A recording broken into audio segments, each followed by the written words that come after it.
J'avais trouvé Roman Reigns énervé la semaine dernière, bah par rapport à cette semaine, c'était pas grand chose du tout.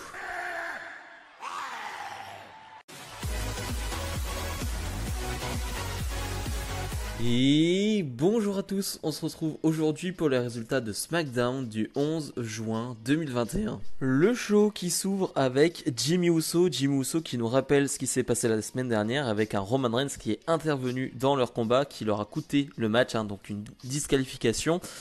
Et va expliquer quelque chose de très intéressant, c'est que Roman Reigns est jaloux de Jimmy Uso, est jaloux de la relation qu'il a avec son frère, et il veut la même relation.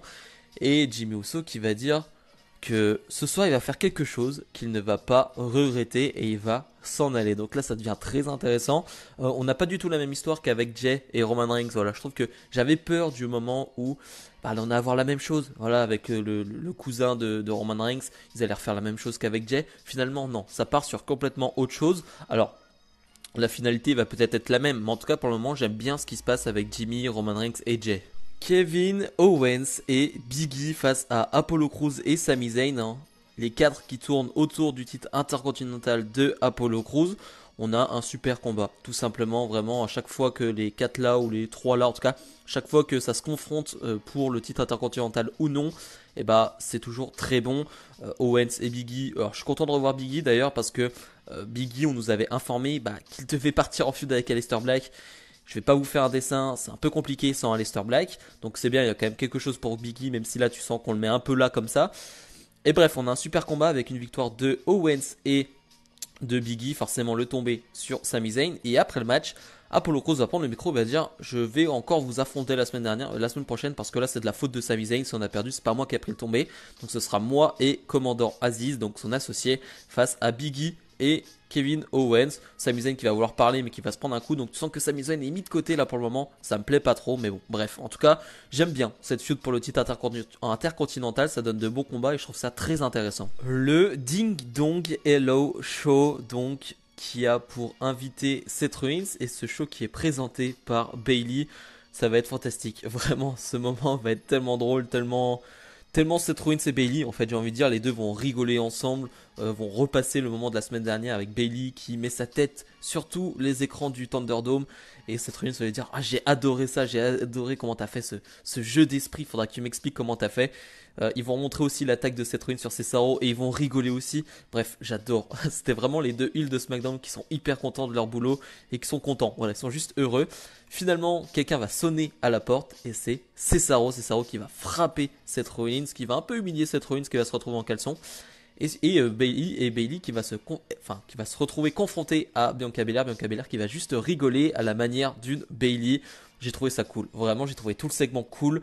Les heels ont été bons, les faces ont été bons, vraiment c'est un segment parfait de A à Z. Montesford face à Chad Gable.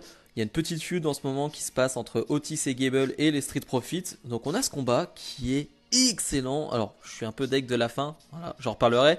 Mais le combat est excellent, vraiment, il leur laisse un peu de temps, il y a de la technique, il y a beaucoup de technique, je m'attendais pas à un match aussi technique, même si avec Gable on peut s'y attendre, mais avec Montesford, c'est la première fois qu'on le voit dans ce registre-là, avec de la technique au sol, avec beaucoup de contres, enfin vraiment de la vraie agilité, de la vraie technique comme j'aime.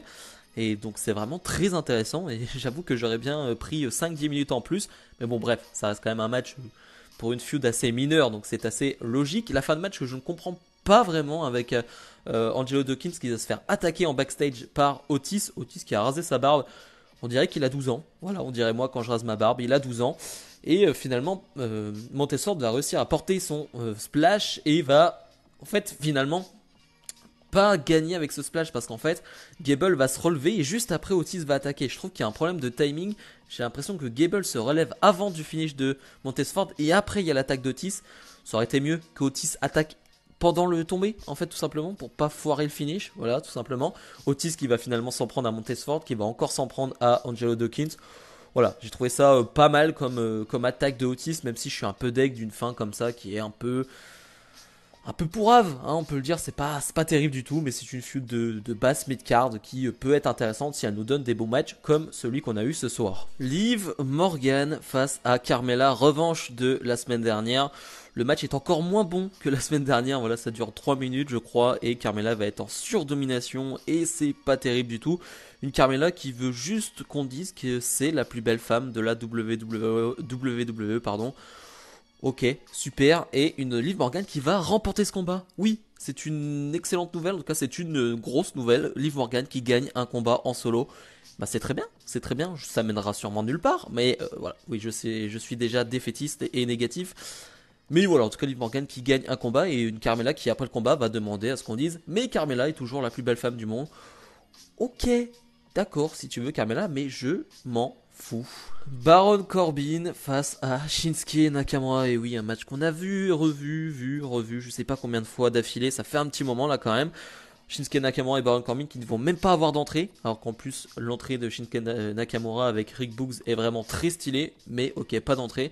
Un match qui ne va pas durer encore une fois parce que Nakamura va gagner avec un sale roll-up. Voilà, comme d'hab, c'est vraiment les mêmes matchs que les autres semaines. Un roll-up de Nakamura et la même fin de match avec un Baron Corbin qui veut récupérer sa couronne mais qui va finalement pas y arriver. Voilà, c'est exactement la même chose que les dernières semaines. Finalement, backstage, Baron Corbin va voir Sonya Deville et Adam Pearce et on nous apprend qu'il y aura un match entre Corbin et Nakamura pour savoir qui aura cette couronne. Super, vraiment j'en ai rien à faire, vraiment rien à faire. Le segment main event de ce show, Rey Mysterio va prendre la parole et va juste inviter Roman Reigns à venir. Ah oui, parce qu'il a des choses à dire après ce qui s'est passé la semaine dernière. Roman Reigns va arriver. J'en ai pas parlé, mais en backstage, il y a eu encore une embrouille entre Reigns et les Usos. Cette fois-ci, c'est Jey Uso qui en a marre parce que Jimmy Uso et Roman Reigns font que de se prendre la tête. Voilà, il demande à Jey de choisir entre lui, entre Jimmy, entre Roman Reigns. Voilà, il est perdu et cette fois-ci c'est Jey qui va quitter, qui va dire j'en ai marre, les gars, vous me saoulez, je sais pas quoi faire. Donc voilà, pour une fois, c'est Jey qui prend la décision. Bref, Roman Reigns est sur le ring et Rey Mysterio va lui dire c'est bon. Je te acknowledge, comme ils disent, hein, je te reconnais comme chef de tribu. Sauf qu'il va pas dire je te reconnais comme chef de tribu, il va lui dire je te reconnais comme le gros bâtard que tu es. Faut dire les termes, c'est ce qu'il lui dit. Ok, Rey. Et Rey Mysterio qui va finalement l'attaquer avec un kendo stick. C'était violent, il y a des coups sur la tête avec les kendo. Je me suis dit, ok, d'accord.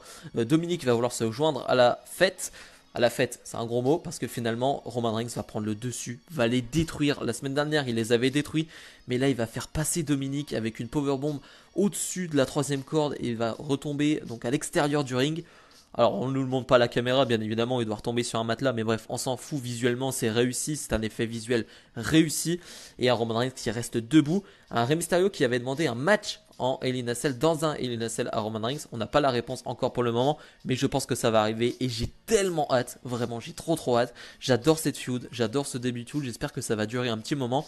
J'adore, vraiment ce truc de famille contre famille, c'est quelque chose que j'apprécie, c'est bien construit pour le moment, donc j'ai hâte que ça continue. Bilan de ce SmackDown, j'ai passé plutôt un beau moment, voilà, c'est toujours pas grandiose, mais le main event, la promo d'entrée, quelques matchs m'ont intéressé, et déjà quand tu as, on va dire, ta feud principale, Reigns Mysterio, qui te prend vraiment, qui vraiment est, tu es à fond dedans, voilà, vraiment, je suis à fond dans cette feud, bah déjà ça marque de gros points, donc vraiment je trouve que SmackDown est très correct, c'est un show qui se regarde par rapport à un Raw de temps en temps qui est compliqué, franchement, là, ça se regarde.